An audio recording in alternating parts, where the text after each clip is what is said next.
From MTN, the Montana Television Network, this is Face the State. And good morning and welcome to Face the State here on the Montana Television Network. Happy to have you with us on this Sunday. I'm Jay Cohn, and with you for the next half hour, we're going to have a lively discussion, we hope, this morning about the Yellowstone River, perhaps one of the most iconic rivers in the state of Montana, certainly my favorite, and maybe you have some personal feelings about this awesome river, the last free-flowing river in the lower 48 states.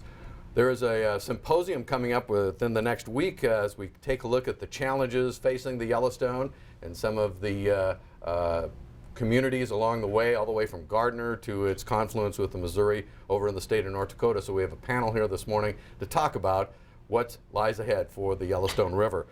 First of all, we'd like to introduce our panel. Next to me, immediately left, is Susan Gilberts, an associate professor of geography at MSU Billings. She also directs the environmental studies there. Susan, thank you so much for joining us today. Thank you, Jay.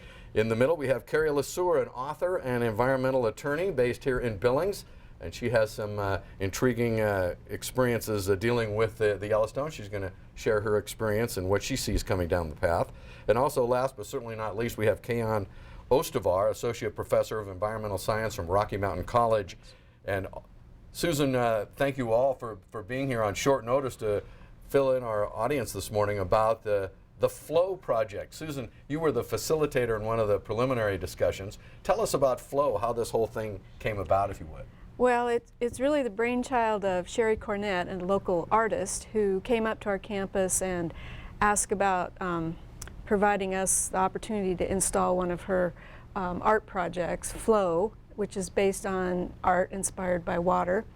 And our gallery, which is run by Leanne Gilbertson, really requires that we incorporate student activities with anything that goes on in our gallery. Mm-hmm. And so Leanna called me and asked, you know, what were my ideas, and it just kind of mushroomed into this really great symposium. It was a month-long program, actually.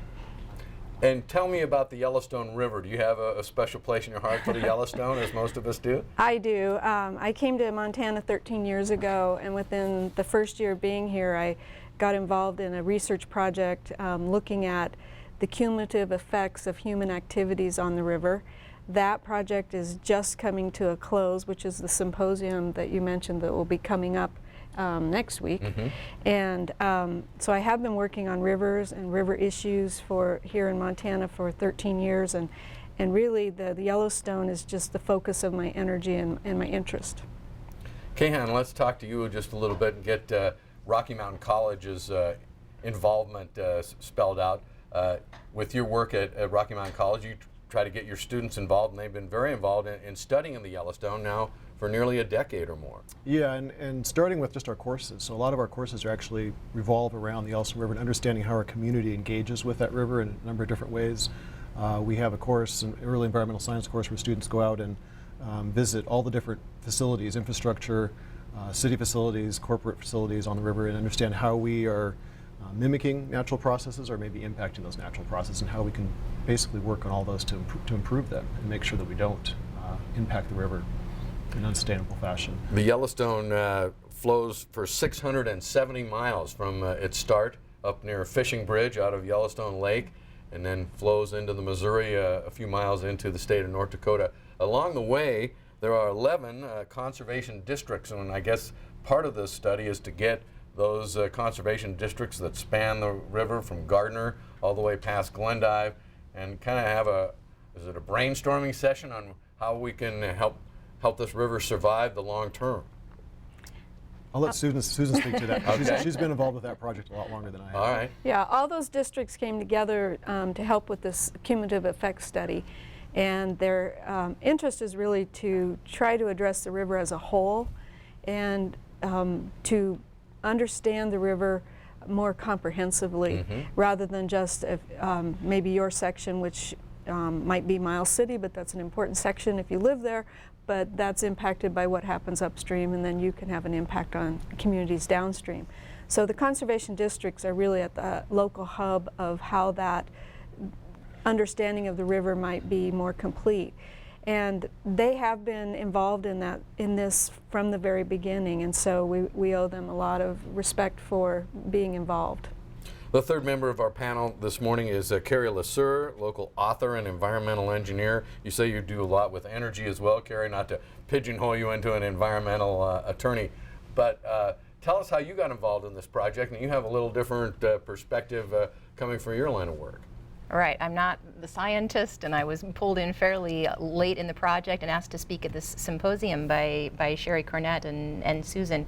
And when you say Yellowstone River to an environmental lawyer, my first thought goes down a Clean Water Act track.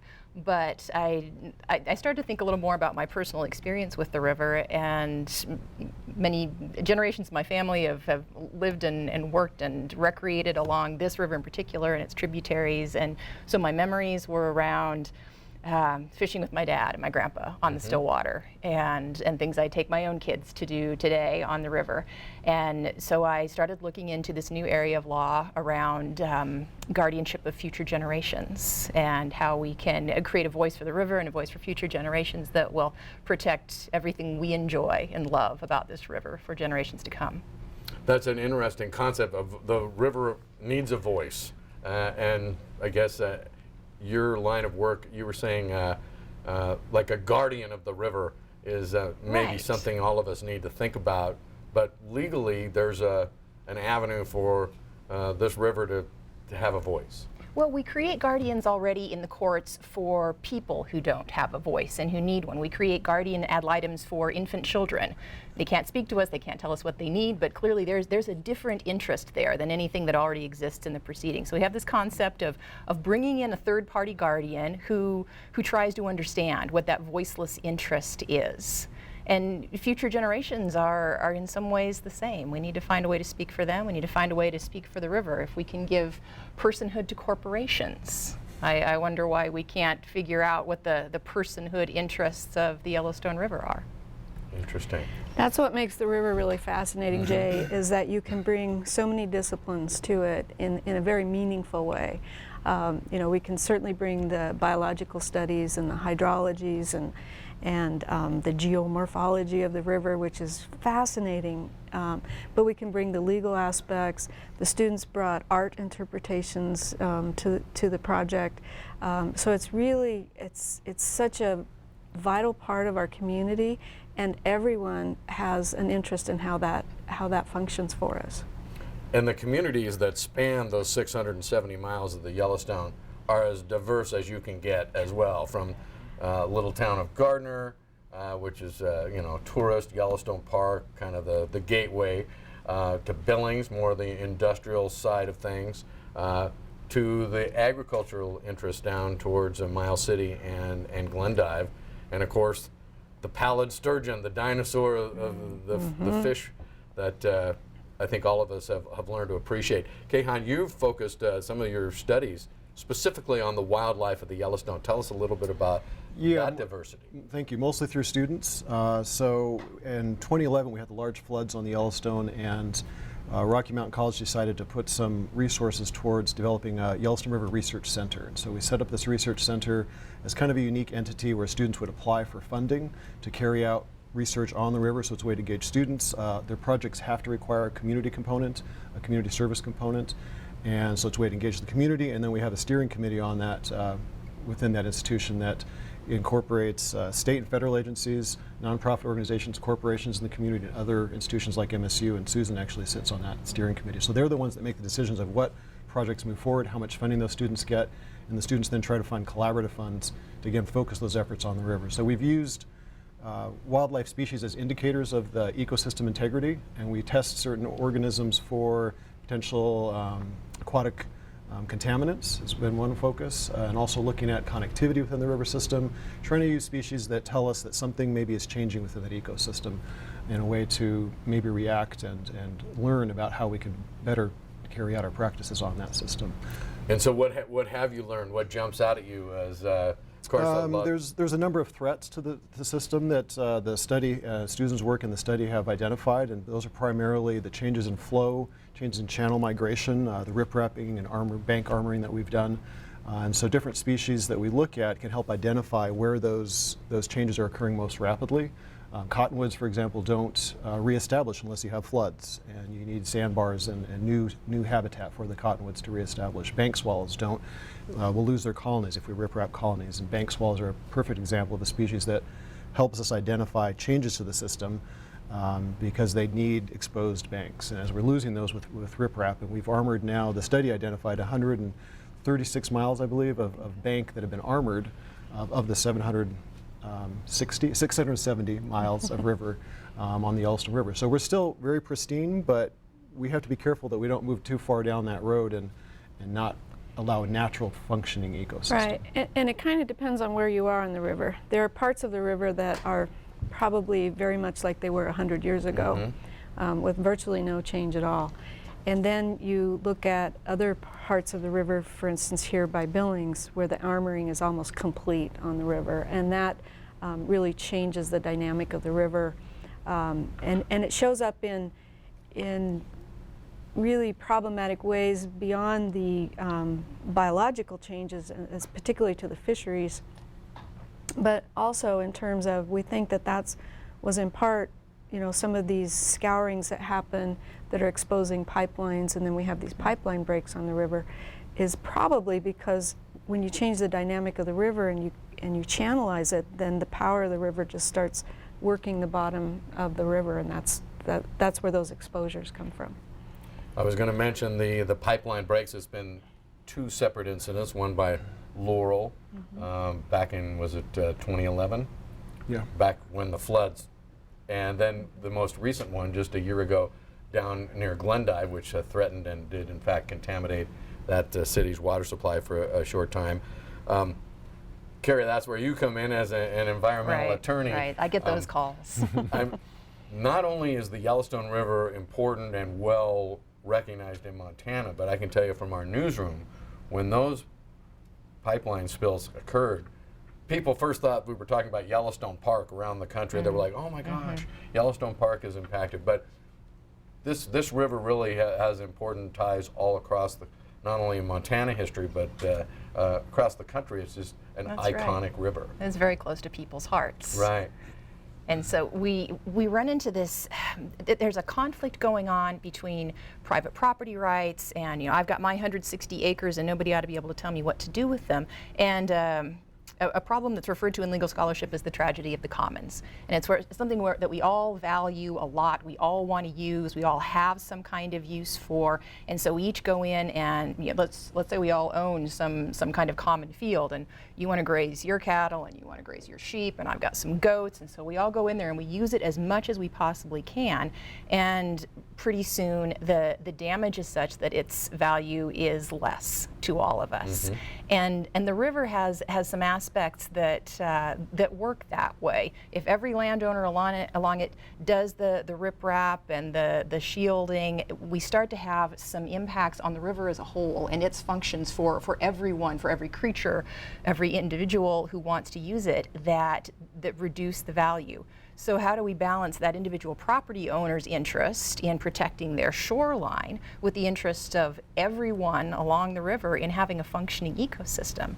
And that's a delicate balance. That's a tough, common problem to solve. And the thing that we really have to think about is trending. Are we trending toward keeping our river healthy, or are we trending toward making our river something that's really not very attractive or even productive for us anymore? And rather than talk about a threshold, well, can we take it to this point and then stop? I really, that has some value as a concept, but I think it's better for us as a society to think in terms of which way are we trending? Are we trending towards positive or negative outcomes of our actions? And which way are we trending? Well, we know we can show that we really do make a difference on the river with some of our activities, and that in some places we probably already need to go in and do some restoration activities where we need to restore some side channels. In other cases, we probably just need to protect the ability of the river to do its normal mechanics. And so there's a new program to perhaps go to a landowner who's willing to let the sloughing happen, where pieces of their farm actually fall into the river, and to pay them for that, because that's valuable to all of us. And those easement projects are pretty new. Some people don't like them, but it's an interesting idea to say to a landowner, we all have a stake in you letting the river do what it needs to do. And so those are new ideas that are coming out in Montana. Okay, and that sloughing has been going on for centuries and centuries. So it's the natural evolution of that river. And I think what we've learned also is the more natural we can allow this river to behave, the better everyone will be. The organisms that are in that river and the humans that use that water on that river depend on based on that lifeblood of river that comes through all those 11 counties and the communities on the river. So if we, in that channel migration easement opportunity is a new tool, but it's pretty unique. I don't know of very many other states that actually use that yet, and it's allowing that natural process to occur, and in a sense, providing resources to those landowners that are willing to take that impact, right? To not rip-rap their bank and then divert the water to their neighbor. And the other thing that we have to think about also is flooding. Mm-hmm. I mean, from a human perspective, we almost always look at flooding as a bad thing. But in terms of a river system, flooding is really an important part of the system in keeping the health of the ecosystem in the riparian area. And the riparian areas are vital to us in lots of ways. They're not just beautiful to look at, but they are also great habitat for all kinds of organisms. And because of the lushness of the riparian area, it's able to actually work towards filtering our water. So as potential contaminants are headed toward the river itself, either through underground or water flows or surface flow, that riparian zone with all that vegetation in there starts to take some of that up and use that in a way that keeps it out of our actual water supply. So there's lots and lots of reasons to keep our riparian areas healthy as well. So it sounds like flooding of a river is similar to a fire in a forest. Is that a decent analogy? I don't think that's bad at all, because for instance, the regeneration of cottonwood depend on a flood. Mm-hmm. And so if you look around the river, we do have some beautiful stands of cottonwoods. Most of them are quite old, and we have very few places where we have young stands of cottonwoods coming in, and that's because we just don't have the flooding that we used to have. If you're just joining us today here on Face the State, we're talking about the Yellowstone River, big symposium in Billings coming up in the coming weekend. And just to reintroduce our panel, we have Susan Gilberts from MSUB, the Environmental Studies Department up there, Associate Professor of Geography. Carrie LeSueur, author and environmental attorney, is with us as well. And Kehan Ostovar from Rocky Mountain College's Environmental Studies program is joining us. Kehan, talk a little bit about, if you will, the wildlife and the habitat that Yellowstone River offers. Three most endangered species in my reading is the pallid sturgeon, the piping plovers, and the least tern. Yeah. Most people have heard of the sturgeon. Tell me about those other two species. The other two are found further down, downstream on the Yellowstone, and they depend on basically exposed sandbars, and that again requires flooding, as Susan was talking about with cottonwood. So they're the species that are tied to flooding. The sturgeon are also tied to the spring pulses, floods that we get, and that stimulates their spawning instinct to move. And sturgeon are having trouble moving because of basically barriers that have been placed, irrigation diversions have been placed on the river. When we call it the last free-flowing river in the lower 48, there are a few diversion dams that people would maybe challenge that statement.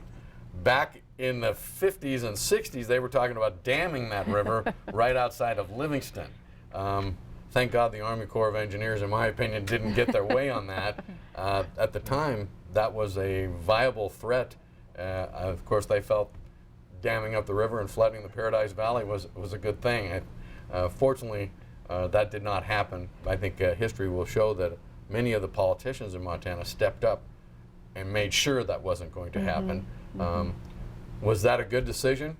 I think it's given us an opportunity to learn from this river that's not dammed. As the longest undammed river in the United States, we can study the dynamics that we do have that are still remaining, and maybe potentially use that information and knowledge to help restore other river systems that are very impacted around the country and the world, actually. At the same time, we do probably in Montana need to think about storage.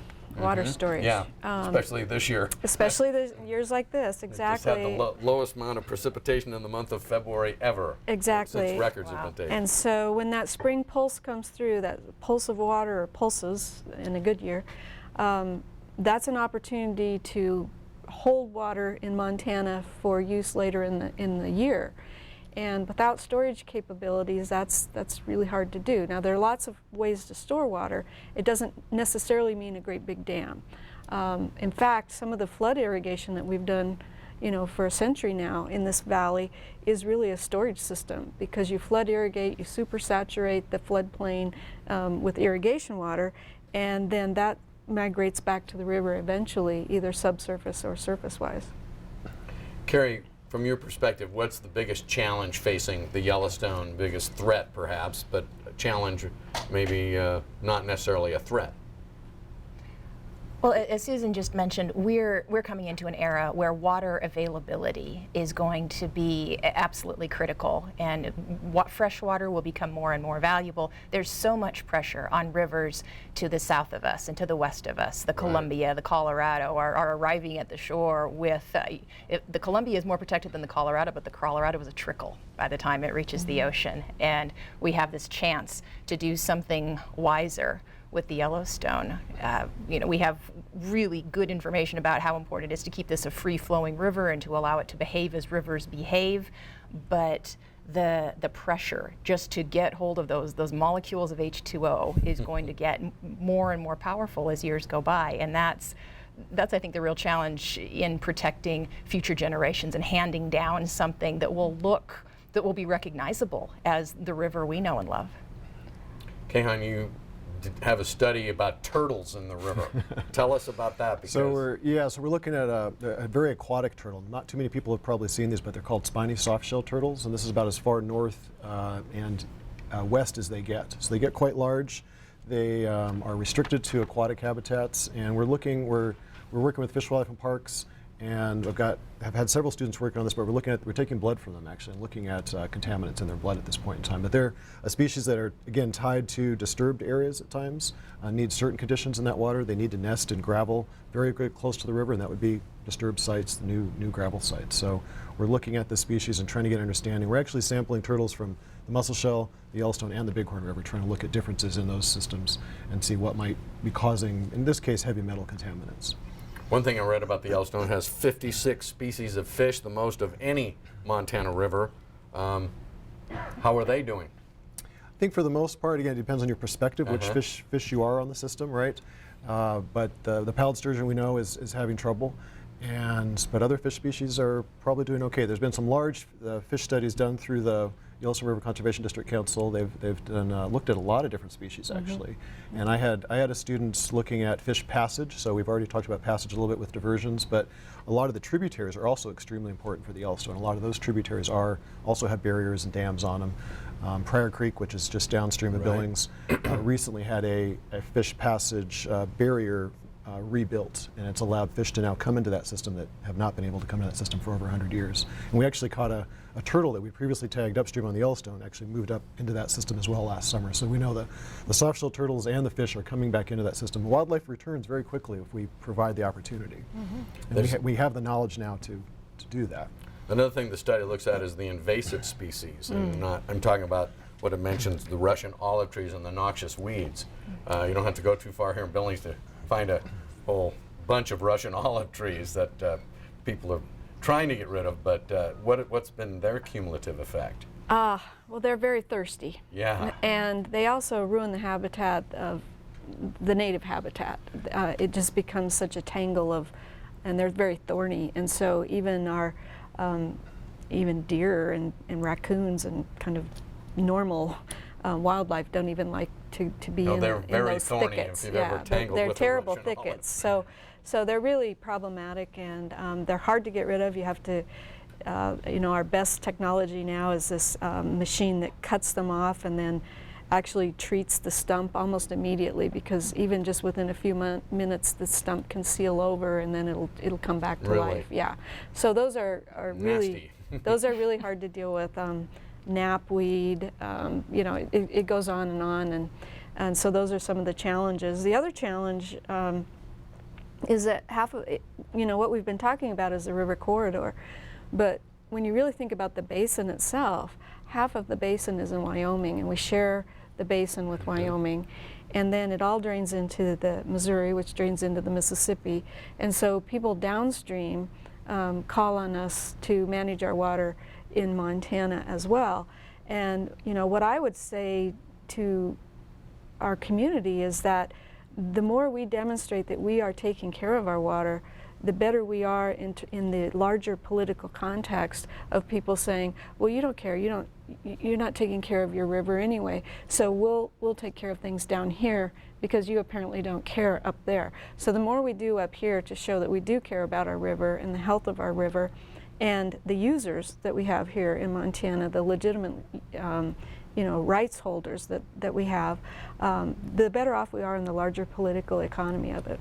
Carrie, when people hear a legal guardian for the river is needed, what has been your response? And there have been pushback against that? It's a kind of a new concept. We discussed it briefly earlier. Well, I really preached to the choir at the symposium at MSUB. It was people who really wanted to hear new ideas about how to protect the river, so they were very enthusiastic. And there's just a wonderful body of almost literature that's grown up around the idea of the rights of rivers, the rights of waters, and it kind of is on the border between literature and law, which I love. But I do hope that fellow Montanans understand what a precious thing this is we have. I've lived farther downstream. I've lived near the Mississippi, and the clarity of the waters and our ability to trout fish and boat and feel clean and safe in our rivers is not something every American has. It's absolutely precious. We take it for granted, and it's something we shouldn't. Kehan, what do you hope people get out of this symposium coming up next weekend? I hope that the knowledge of, there's an incredible amount of research, right? 15 plus years of research will get out to the community, and it's also just an incredibly collaborative effort. All these different counties that participated, but also the breadth of stakeholders involved, I think, is very, very significant, very unique. Susan's group was able to pull all these different people together, and she's still doing it today, right? She's able to bring in different entities serving on the Rockies Steering Committee for our Yellowstone River Research Center, and continually pulling partners together that have an interest in the system that we all want to be better, right? And I think what I try to do is instill that next generation of caretakers or river watchers, maybe, as Carrie might say, and instill that in the students. And hopefully we're training them to be that next generation of river watchers. Great to see MSUB and Rocky collaborating. It's really unique, yeah. Susan, the quote in one of the articles I read where the Mississippi is referred to as Old Man River, and you said the Yellowstone's more like the prom queen. Yes. Tell us, as we finish off our program this morning, that's just a great analogy. It is wonderful, and I had the privilege a few years ago to interview myself and my team. We interviewed over 300 people who live along the river, and that's one of the wonderful quotes, but there's a whole book of quotes that I have, because the wisdom about the river is widespread, and the interests are diverse, and that project really gave me the opportunity to appreciate and really value all of the ways that the river serves our communities. And so yes, the prom queen, that's one of my favorite quotes. And the other one was a Miles City gentleman who told me, this isn't a Cabela's fantasy, this is a real river. So. Indeed it is. Thank you all for joining us. Thank you. This symposium comes up next weekend, the 9th and 10th at the Billings Hotel and Convention Center. You need to register if you want to take part, but it sounds like it'd be worthwhile for everyone. Susan, Carrie, Kehan, thanks so much for joining us today here on Face the State. Hope you learned a little bit here on our program today. Have a great week, won't you? You've been watching Face the State, a presentation of MTN, the Montana Television Network.